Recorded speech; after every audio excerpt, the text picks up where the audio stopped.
안녕하세요. 오늘의 뉴스레터에 오신 걸 환영합니다. 프랑스는 전통적 군사 강국이었습니다. 2017년-2022년 세계 무기 수출국 3위 자리에 올라 있습니다.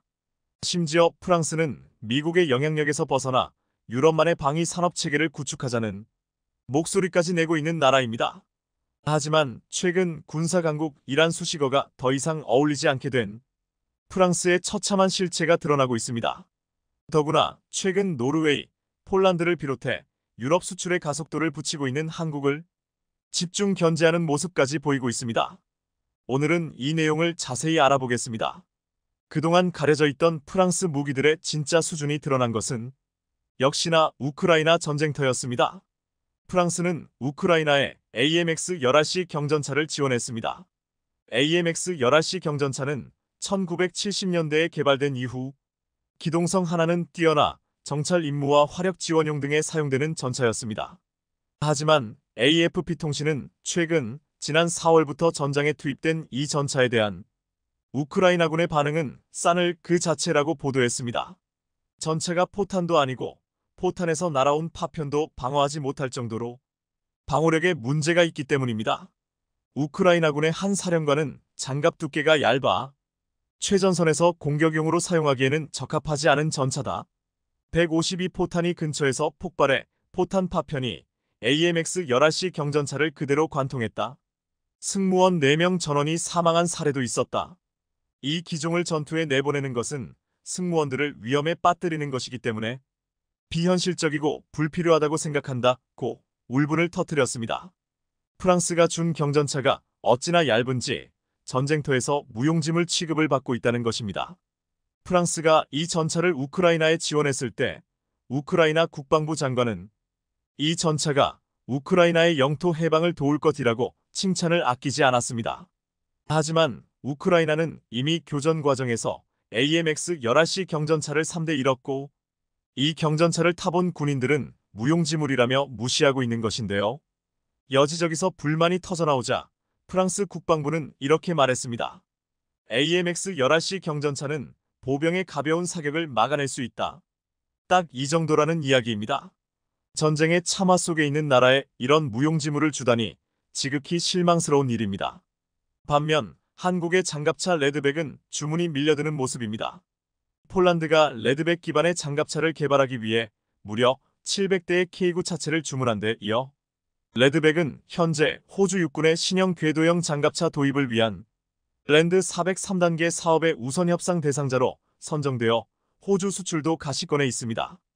그리고 이제는 인도까지도 레드백의 러브콜을 보내고 있습니다. 업계에 따르면 한화에어로스페이스는 인도 육군 미래형 보병 전투 차량 FICV과 경전차 조달 프로그램에 인도 방산업체 라센 앤 투브로와 함께 참여할 계획입니다.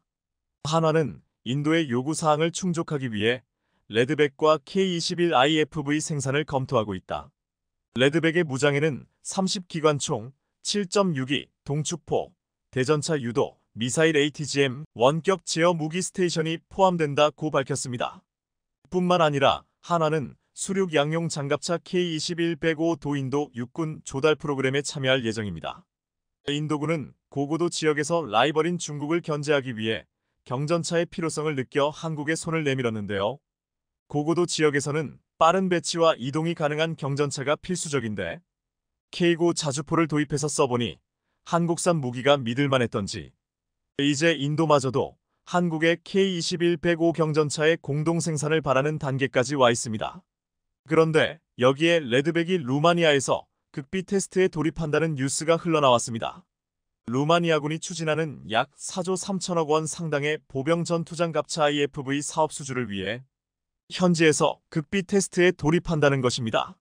루마니에프아는 군 현대화 사업의 일환으로 2031년까지 1단계로 약 3조 5,400억 원, 이어 6,400억 원 상당의 보병 전투장갑차를 구매할 것으로 알려졌는데요.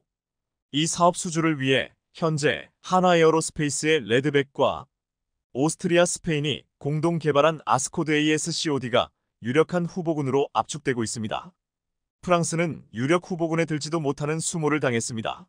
한화는 이 사업 수주를 위해 루마니아 국영 방위 회사인 로맘과 탄약, 군사 장비 등을 생산하기 위한 MOU들 체결하는 등 군사 시스템, 탄약, 폭탄 등을 전 분야에 걸쳐 협력을 추진하면서 레드백 수출을 위해 전략적 움직임을 보이고 있습니다. 만일 루마니아의 레드백 수출이 확정된다면 하나와 로맘은 유럽 시장 진출도 함께 추진할 예정입니다. 이처럼 우크라이나 전쟁터에서 굴욕을 당하고 인도에서도 설 자리를 잃은 프랑스 방산 무기들은 보병장갑차 수주전에서도 굴욕을 당하더니 이번에는 자주포 도입 사업에서도 소외를 당하고 있습니다. 최근 루마니아의 자주포 도입 사업 역시 한국의 K9 자주포로 기울고 있다는 보도가 잇따라 나오자 누구보다 당황한 건 프랑스였습니다. 급기야 프랑스는 루마니아 국방부에 자기들도 입찰에 참여시켜달라 애원하고 있는 중이라는 게 알려졌습니다.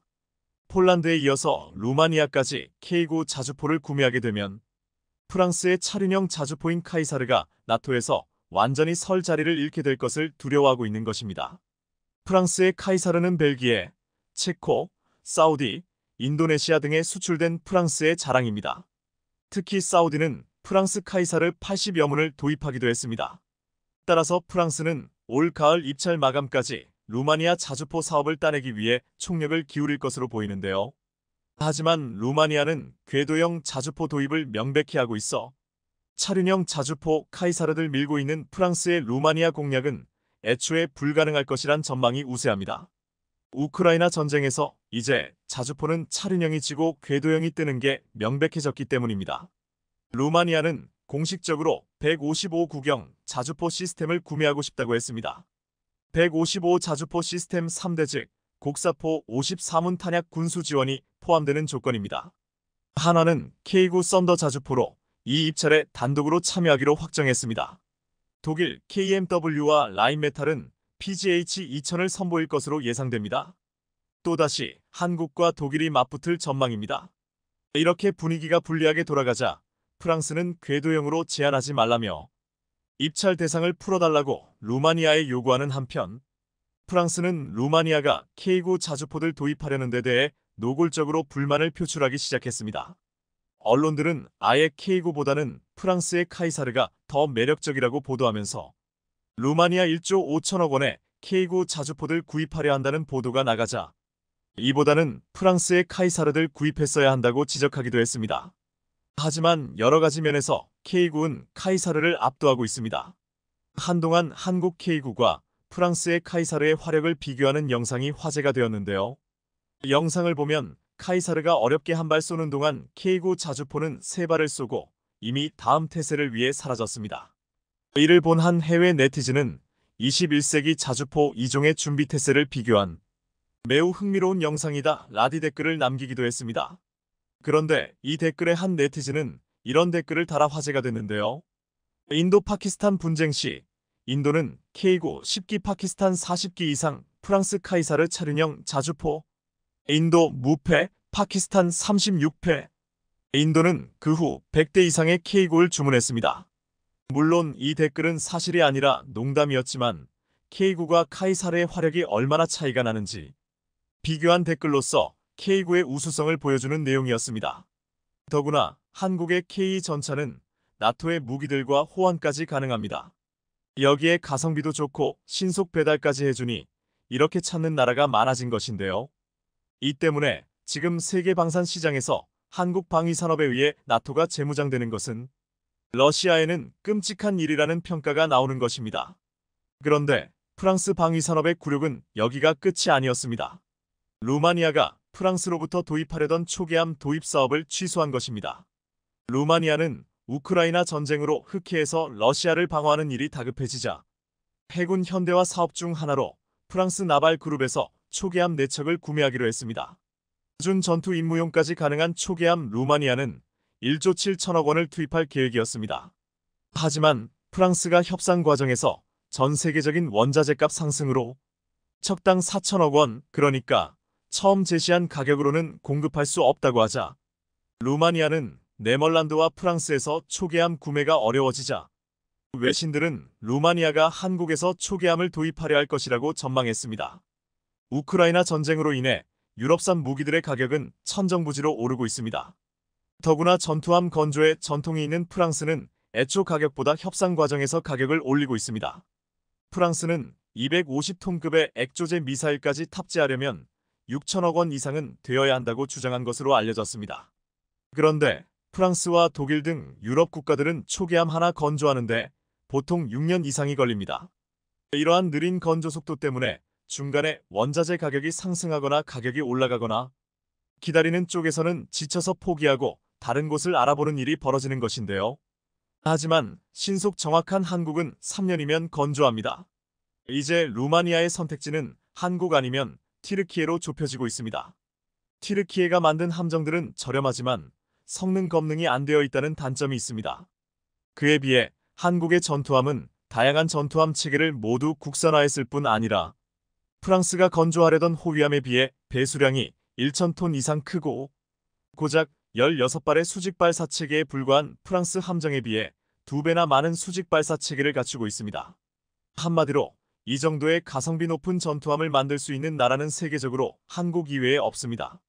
이처럼 프랑스보다 더 강력한 무장을 장착할 수 있는 장점이 있는데도 척당 건조 단가가 프랑스보다 70% 정도 저렴합니다. 무엇보다 대한민국의 전투함은 1년 반이면 취역하고 총 3년이면 그 나라 해군에서 전투 교체가 가능하게 만들어줍니다.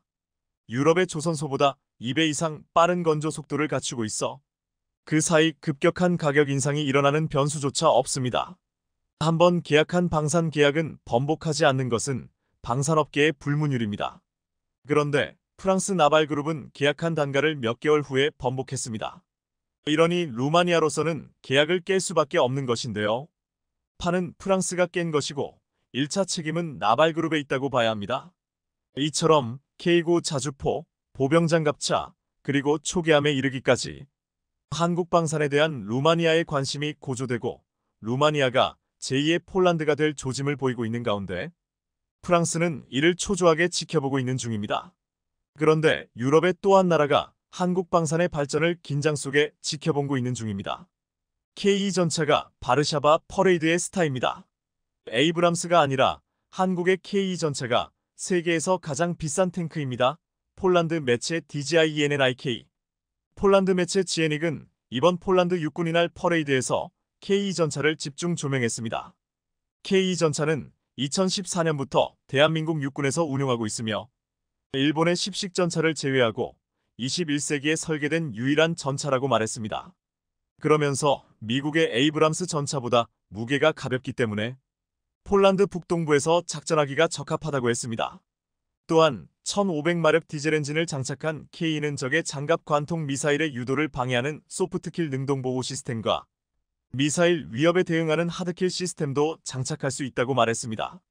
이러한 시스템을 가지는 K2 전차는 가장 최신식 전차로 미국의 명품 전차라 불리는 에이브람스보다 가격이 비싼 탱크라고 높게 평가했습니다. 폴란드 매체 디펜스 24는 이번 퍼레이드에 총 14대의 K2 전차가 등장했다고 전했습니다. 이 14대의 장비는 바르토자이스 BARTOSGYC의 제20 기계화 여단에서 가져왔는데 이 부대는 대한민국에서 인도받은 전차로 재무장한 최초의 부대라고 말했습니다. 현재까지 28대가 이미 폴란드에 도착했고 2025년까지 180대의 전차가 인도될 예정입니다. 이탈리아 매체 노티지의 다에스트는 이탈리아가 폴란드군의 기갑 전력에 무릎을 꿇었다며 이탈리아는 열악한 상황에 대해서 성토했습니다. 이탈리아는 2015년에 레오파드 1을 현대화하는 계약을 체결하고 올해 말까지 총 142대의 전차가 업그레이드될 예정이었지만 현재까지 24대만 개량되었다고 했습니다. 현재 이탈리아는 200대의 자국산 아리에테 전차를 보유하고 있는데 이 중에 50대만 가동이 가능한 상태입니다. 이탈리아는 현대화는커녕 구식 전차의 가동이 가능한 전차도 적어 형편없는 기갑 전력을 구축하고 있습니다. 하지만 폴란드는 미국 에이브람스 외에도 한국산 K2 전차가 있다면서 K2 전차는 전투 능력과 기술 발전으로 찬사를 받았다고 했습니다. 그러면서 이탈리아 매체는 부러운 듯 곧 1000대의 K2 전차가 폴란드에 도착한다고 말했습니다. 폴란드는 이번 퍼레이드에 이탈리아와 스페인에게 보란듯이 14대의 K2 전차를 등장시켰습니다. 폴란드는 K2 전차의 현지 수출형 모델인 KEPL 기반의 차세대 전차 개발 사업에 이탈리아와 스페인에게 공동 개발을 제안한 상태입니다. 이미 이탈리아는 제안을 수락한 상태로 확인되었고 스페인은 답변을 기다리는 중으로 알려져 있습니다. 유럽의 차세대 전차 개발에 독일과 프랑스가 완력 다툼을 하고 있는 사이 폴란드와 함께 이탈리아와 스페인은 이 개발에서 제외되자 2년 전부터 반독일 전선을 구축해왔습니다. 업계 관계자는 폴란드 수출형 모델인 KEPL이 차세대 전차 사업을 진행하고 있는 이탈리아와 스페인이 투입될 가능성이 높다며 K를 기반으로 한 차기 전차가 개발된다면 현대로템의 호재로 작용할 전망이라고 말하기도 했습니다. 최근 유럽에서 방산 시장을 독식하려는 독일과 프랑스는 한국을 극도로 경계하고 있습니다. 이번에 폴란드 퍼레이드의 마지막을 K구자주포가 장식했는데 프랑스는 최근 루마니아가 K구자주포 도입을 하는 것에 대한 노골적인 불만을 표출했습니다. 지난 10일 디펜스 루마니아는 프랑스 군사 전문 언론이 루마니아 자주포 구매 사업에 K구자주포 말고도 프랑스 카이사르 자주포가 더 매력적이었을 것이라고 지적했다고 했습니다. 루마니아는 K구자주포 90문을 1조 5천억 원에 구입한다고 보도되었는데 프랑스는 원래 루마니아는 프랑스산을 샀어야 한다고 주장하고 있는 것입니다. 프랑스는 한국산과 같이 카이사르 자주포를 단 14개월 만에 인도할 수 있다고 했고 또한 프랑스군이 최근 에이글 임무의 일환으로 이미 4대의 카이사르 자주포를 루마니아에 파견했다고 했습니다. 그런데 루마니아 국방부는 자주포를 카이사르가 쓰는 차륜형이 아닌 궤도형 자주포라고 못 박으면서 카이사르를 완전히 배제했습니다. 루마니아의 이러한 결정이 프랑스에게는 아쉽겠지만 일각에서 루마니아는 처음부터 K구자준포를 구매하려 했고 카이사르는 안중에 없었다고 했습니다. 과거 K구자주포와 카이사르 자주포를 비교하는 영상이 큰 화제가 되었는데 카이사르가 어렵게 한 발 쏠 동안 K구자주포는 3발을 쏘고 이미 화면에서 사라졌습니다.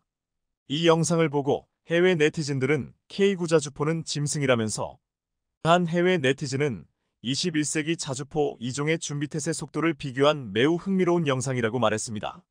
그런데 놀라운 것은 한 해외 네티즌이 영상을 보고 이런 댓글을 달았다는 것입니다. 인도 파키스탄 분쟁 시 인도 K구 10기, 파키스탄 40기 이상 카이사르 차륜형 자주포, 인도 무패, 파키스탄 36패. 인도는 그 후 100대 이상의 K구를 주문했습니다.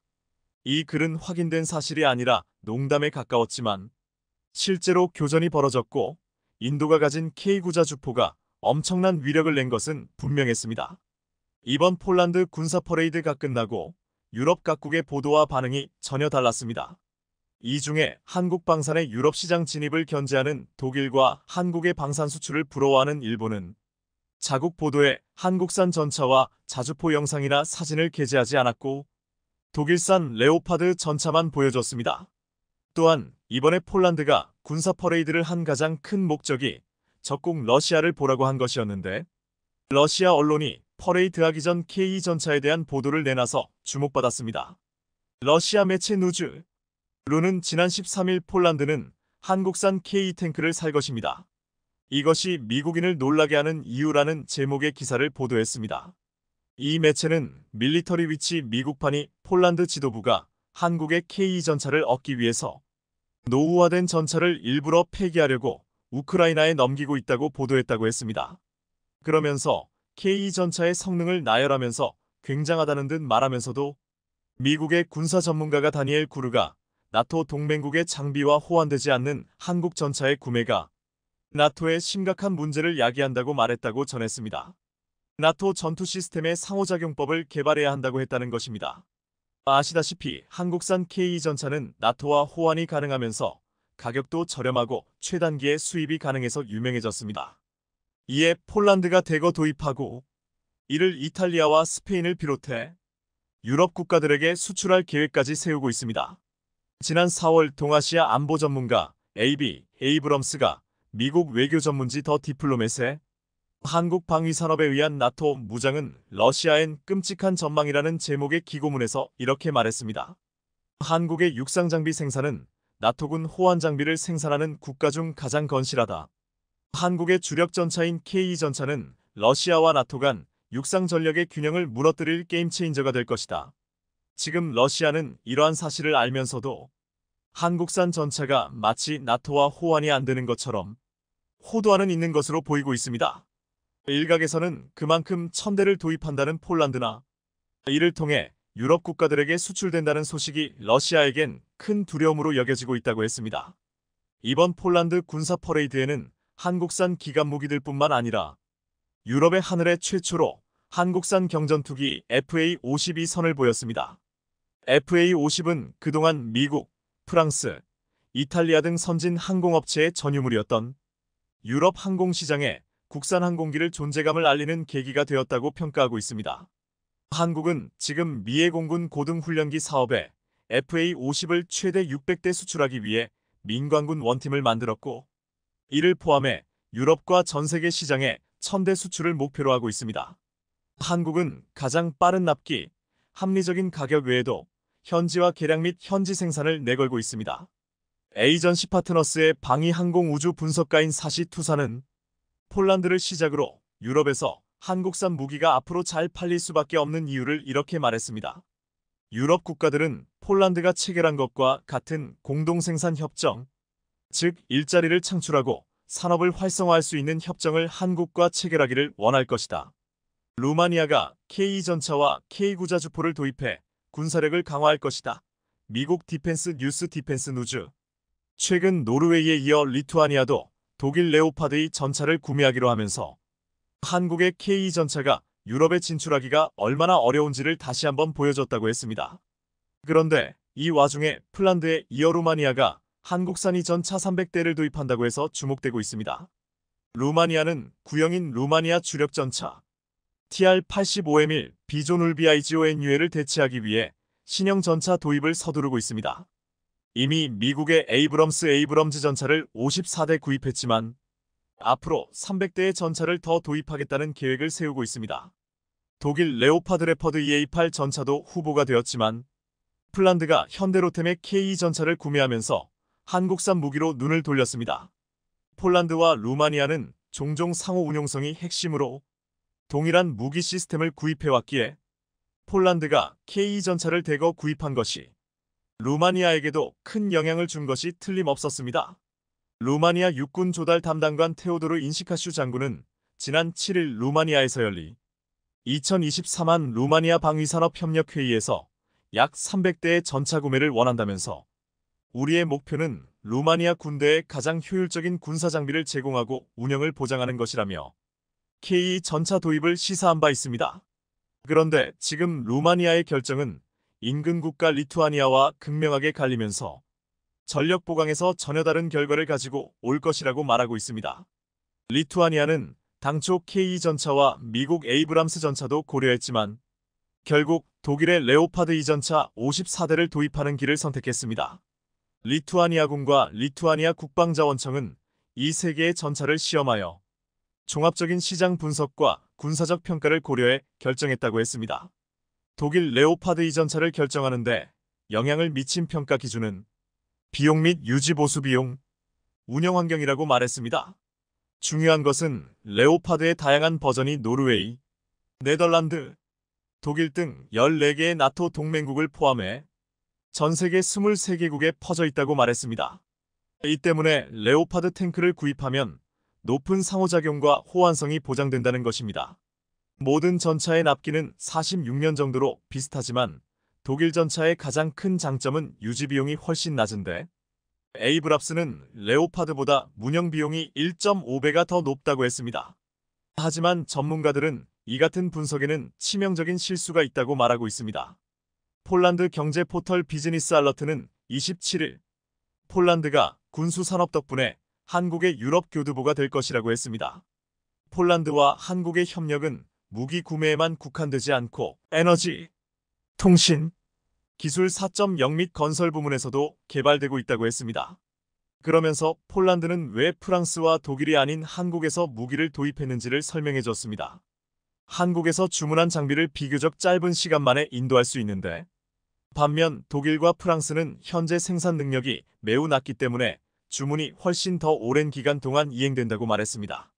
이것의 가장 좋은 예는 레오파드에 대한 노르웨이의 주문인데 이는 단 54대가 8년 만에 인도가 완료될 예정이라고 했습니다.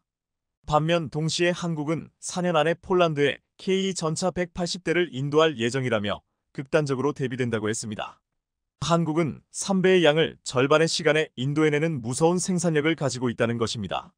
그렇다면 먼저 주문한 노르웨이도 8년 만에 54대를 받게 되는데, 이제 주문한 리투아니아는 앞으로 전차를 받으려면 10년 이상이 걸릴 수밖에 없을 것으로 보이고 있습니다. 한 국내 네티즌은 리투 애들은 신형 전차를 2035년 이후에나 받을 수 있으려나? 라고 묻기도 했습니다. 이것이 지금 루마니아가 독일 전차 도입을 포기하고 한국산 K 전차를 도입하려 하는 중요한 이유이기도 합니다. 덴마크 방위산업체 관계자 모겐스 R. 모겐센은 한국의 K2와 K9의 연간 생산 능력에 대해서 말했습니다. 모겐센은 현재 현대로템과 하나가 생산 능력을 2배로 늘리고 있다며 K2 전차는 연간 15만 180대, K9 자주포는 연간 30만 320대, K10은 연간 150대를 생산할 수 있게 된다고 말했습니다. 이 정도 생산력은 지금 1년 안에 웬만한 국가의 육군 전력을 만들 수 있는 놀라운 양입니다.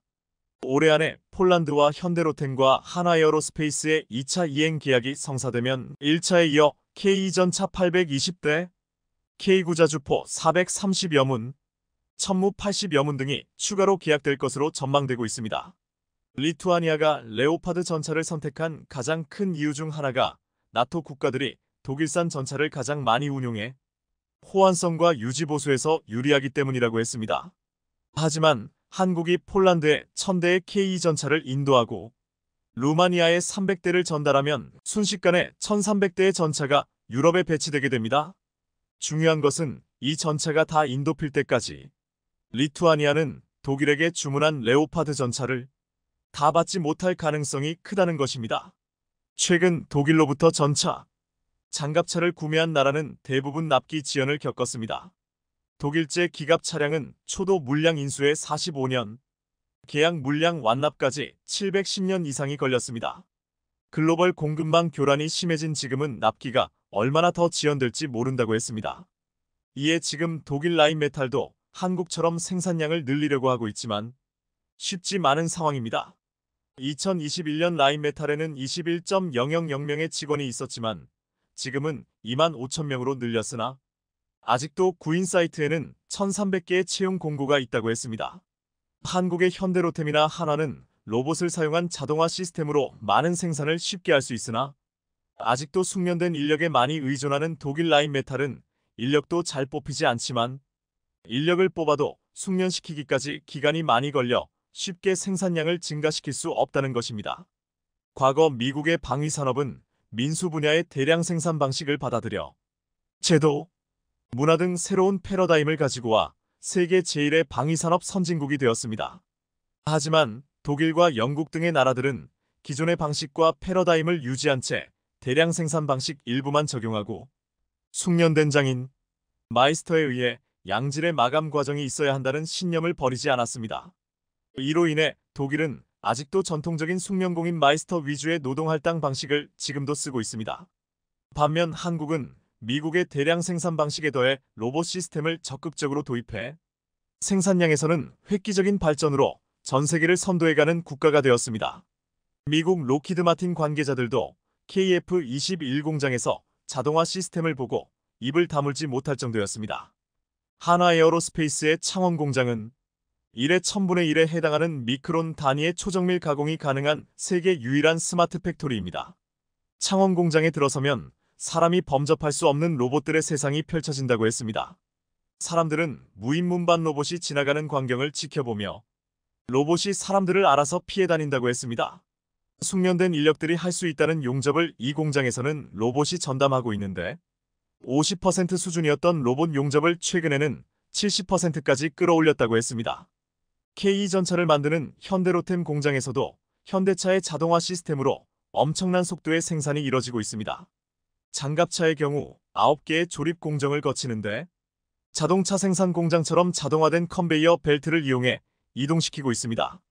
또한 턴오버 장치를 이용하면 무거운 차체를 180도 뒤집어 하부 작업을 빠르고 편하게 할 수 있습니다.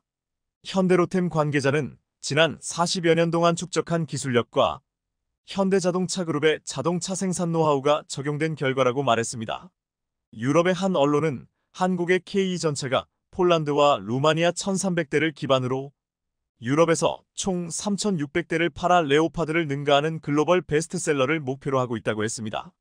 폴란드는 혈맹이라 불리는 루마니아에게 K 전차를 사라고 권유하고 지금 KPL 기반의 차세대 전차 개발 사업을 스페인과 이탈리아 등에 공동 개발을 제안한 상황입니다. 지금 독일과 프랑스가 유럽에서 차세대 전차 개발을 두고서 서로 싸우고 있는 사이 폴란드가 한국산 전차를 도입해 소외된 스페인과 이탈리아와 손을 잡으려고 하는 것입니다. 이탈리아와 스페인은 이미 폴란드가 2년 전에 신형전 차 개발 사업에서 반독일 전선을 구축하여 동맹을 제안한 국가입니다. 만약 스페인과 이탈리아가 K 전차를 도입한다면 유럽의 전차 지형은 완전히 바뀌게 됩니다. 루마니아가 그 시작이 될 것이라고 했습니다. 우크라이나 전쟁을 비롯한 국제사회의 충돌과 갈등이 심해지면서 유럽 내 정치적 군사적 지형이 바뀌고 있습니다. 놀랍게도 여기에 폴란드를 중심으로 한국산 무기가 유럽 표준으로 가는 루트가 만들어지고 있습니다.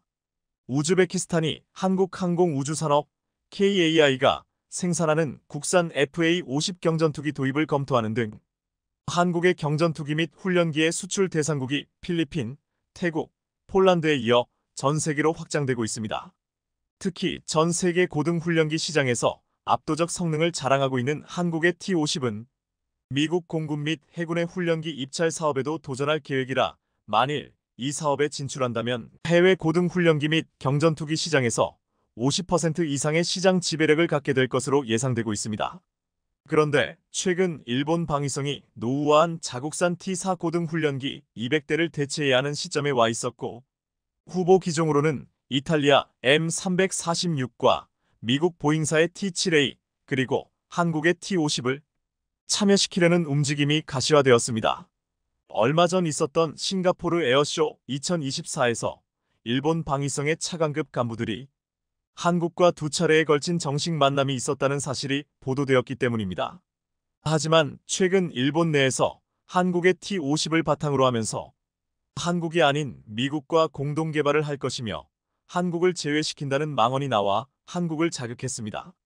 일본은 왜 극고 고등훈련기 사업에서 한국을 배제하려고 하는 것인지, 그래서 일본이 하려는 미국과의 공동 개발, 그것이 갖고 있는 위험성은 무엇인지, 일본의 고등훈련기 도입 사업에서 얼마 전까지만 해도 보잉의 T-7호와 한국의 T-50 그리고 이탈리아의 M346 이렇게 세 후보가 올라있는 것으로 알려졌습니다. 그런데 최근 일본은 아리송한 태도를 취하며 망언을 내뱉었습니다. 한국은 쏙 빼놓고 한국에서 만든 T-50을 베이스로 미국과 손을 잡고 T-50의 개량형 고등전술 훈련기 개발을 추진하겠다고 밝힌 것입니다.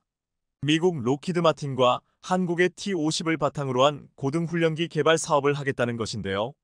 기시다 총리는 오는 4월 10일 미국 방문 시 바이든과의 정상회담에서 바로 이 같은 고등훈련기 미일 공동개발 방안을 자신의 미국 방문 합의 성과에 포함시키려고 안간힘을 쓰고 있는 것으로 알려졌습니다. 일본은 미국과 공동으로 고등훈련기 개발을 추진하면 자신들이 참가하고 있는 템페스트 전투기 개발 사업에 참가할 F-3 전투기 훈련에 적합한 기종을 설계할 수 있다고 보고 있고, 그렇게 되면 함께 템페스트 전투기 개발 사업에 참여하고 있는 이탈리아와 영국에도 미일 공동 개발한 훈련기를 수출할 수 있다고 판단한 듯합니다. 또한 미국과 손을 잡고 개발에 나서면 유럽 및 우즈베키스탄, 동남아 등의 수출이 이어지며 고등훈련기 시장에서 거의 독점적 지위를 획득해가고 있는 대한민국의 T-50에 견제할 수 있다는 속내도 깔려있는 것으로 예상됩니다. 그렇다면 궁금해집니다. 미국과 일본이 한국의 T-50을 바탕으로 훈련기 공동개발 사업을 추진하면 그 사이에서 한국은 무엇을 얻을 수 있는 것인가? 물론 엔진도 F-404의 발전된 버전으로 바뀌고 이름도 TF-50으로 바뀌며 항전 장비 등 모든 요소가 바뀌게 될 테고, 그렇게 되면 지금의 T-50보다 더 발전된 방향으로 개선될 것입니다. 일각에서는 한국이 미국 로키드 마틴의 T-50을 납품하는 하청 업체로 남는 것이 아니냐는 비판이 있는 것도 사실입니다. 또한 미 공군과 미 해군의 고등훈련기 도입 사업에 한국의 T-52 강력한 후보군 중 하나였는데 일본이 미국과 고등훈련기 개발에 나선다면 한국에는 악재일 수밖에 없다고 지적합니다. 반면 전문가들은 미국과 일본이 T-50을 기반으로 고등훈련기를 제조하면 그건 역시 한국 T-50을 기반으로 한 것이기 때문에 한국 방산의 네임밸류가 상승하는 효과가 있다고 분석합니다. 이미 한국의 T-50은 T-50을 기반으로 개량해 폴란드 버전으로 T-50PLM 등 실제 개량형으로 수출되고 있습니다. 미리 공동 개발을 해도 2030년은 되어야 새로운 T-50 시리즈가 나올 것으로 예상됩니다. 이렇게 되면 T-50은 한국형, 미국형, 일본형 세 가지 버전으로 확장될 것으로 예상됩니다. 그럼 일본 방위성의 고등훈련기 도입 사업의 후보로 보잉 T-75와 함께 한국의 T-50도 후보에 올라있다는 사실이 알려지자 일본의 반응은 어떨까요? 홍분한 일본 네티즌들은 절대로 한국산은 안 된다며 반대하는 의견과 실적이 모든 것을 말해준다는 현실론자의 의견으로 팽팽히 갈리고 있습니다. 한 가지 분명한 것은 일본 네티즌들마저도 보잉 T-75의 성능과 가격에 대해 부정적이라는 사실입니다. 보잉 T-75는 성능이 후지다. 최근 인터넷에서 욕을 배부르게 먹고 있는 보잉의 지갑 역할을 하고 싶지 않다. 못생겼다. 는 비판까지 이어졌습니다. 특히 보잉 T-75의 스펙이 공개되자 네티즌들의 반응을 더욱 뜨거웠습니다. 먼저 한국의 FA-50과 동일한 F404 엔진을 장착했음에도 불구하고 속력이 마하 0.975의 아음속으로 한국의 FA-50의 60%에 불과했습니다. 연료 역시 보잉 T-75의 내부 연료량은 4.5톤에 불과합니다. 하지만 한국의 FA-50은 기존 연료량 5.5톤에 후방 좌석을 떼어내고 연료통을 추가해 작전 행동 반경을 60%나 확장시켰습니다. 보잉 T-75의 스펙이 공개되자 일본 네티즌들은 이렇게 부족한데 이것만 가지고 고등전술 훈련기를 개발할 수 있겠는가 하는 의문을 제기하고 있습니다. 보잉은 각종 첨단 장비로 고등전술 훈련기를 만들겠다는 장밋빛 계획을 늘어놨지만 이딴 결함으로 굴욕을 당하고 있는 데다가 실전 배치 시기마저 엿가락처럼 늘어나 손실액만 늘고 있습니다. 그런데도 보잉은 미 공군과 고정 가격에 계약을 했기 때문에 총액은 변경시킬 수 없고 손실액만큼을 어디선가 메꿔야 합니다. 보나마나 미 공군을 제외한 다른 나라의 공군에게 판매할 때 손해를 회복하려고 할 것입니다.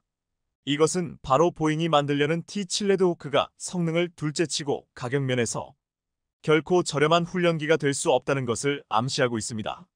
더구나 일본이 미국과 한국의 T-50을 개량해 훈련기를 만든다면 개량하는 과정에서 상당한 비용이 추가될 것입니다. 이러느니 한국으로부터 T-50을 구매하면 될 것을 알량한 자존심 때문에 세금만 낭비할 게 뻔합니다.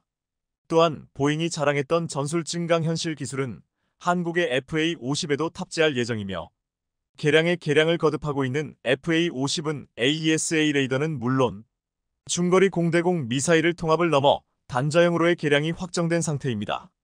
여기에 STORM EW와 같은 전자전 모듈까지 통합하게 되면 보잉의 T-75가 한국의 FA-50보다 우위를 자랑할 수 있는 영역을 좀처럼 찾아볼 수 없게 됩니다.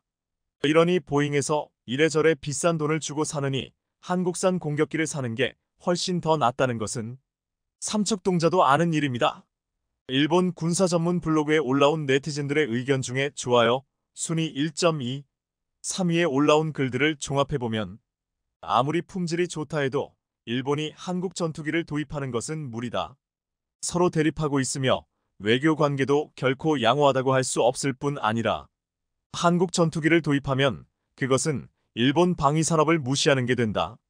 공업 분야는 본래 일본이 앞서고 있었는데 말이다. 자칭 현실주의자들은 FA-50 선택도 나쁜 게 아니라고 말할지 모르지만 국가로서 한국을 믿을 수 있을까? 이렇게 편협한 수준이었습니다. 한국의 방산 기술이 어느 정도의 위치에 올라와 있는지 전혀 인정하지 않으려는 모습을 보이고 있는데요. 일본이 이렇게 한국에서 만드는 T-50을 직수입하는 것을 극구 꺼려한다면 그렇다면 남은 건 보잉의 T-7A뿐인데 하지만 지금 보잉은 진퇴양난에 빠져있는 회사입니다. 보잉의 전투기 도입 사업이 계속 미뤄지면서 그 와중에 손해액만 기하급수적으로 증가하고 있기 때문입니다. 물론 이 손해를 일본에게 떠넘길 게 분명합니다. 심지어 미 공군조차 보잉사로부터 구매하기로 했던 T-7A 훈련기 양산 대수 대폭 삭감했다는 소식에 보잉사는 안팎으로 어려워진 상황입니다. 민간 여객기에서 시작된 보잉사의 위기가 방위산업으로까지 번지는 모습인데요. 특히 운항 중인 민간 여객기의 특정 부분이 공중에서 떨어져 나가는 사고를 눈으로 본 전 세계인들은 보잉이 만든 비행기 및 전투기에 대해 안전을 신뢰할 수 없다는 분위기가 확산되고 있습니다. 미 국내에서조차 보잉이 만든 항공기에 대해 의구심을 표하는 여론이 일고 있습니다. 이런 모든 일들은 보잉사가 경험 많은 기술자들을 정리해고하고 주주들의 이익만 대변하면서 시작되었다는 비판도 나오고 있는데요. 하지만 비극은 보잉의 T-75를 빼면 선택지가 없는 것이 일본의 현실이란 점입니다. 그래서 한국을 빼고 미국과 개발하겠다는 일본 측의 T-50 관련 망발은 결국 미국을 꼬셔 함께 고등전술 훈련을 개발하자고 하고 보잉으로부터 T-75를 더 싸게 사기 위함이 아닌지 하는 의구심이 제기되고 있는데요.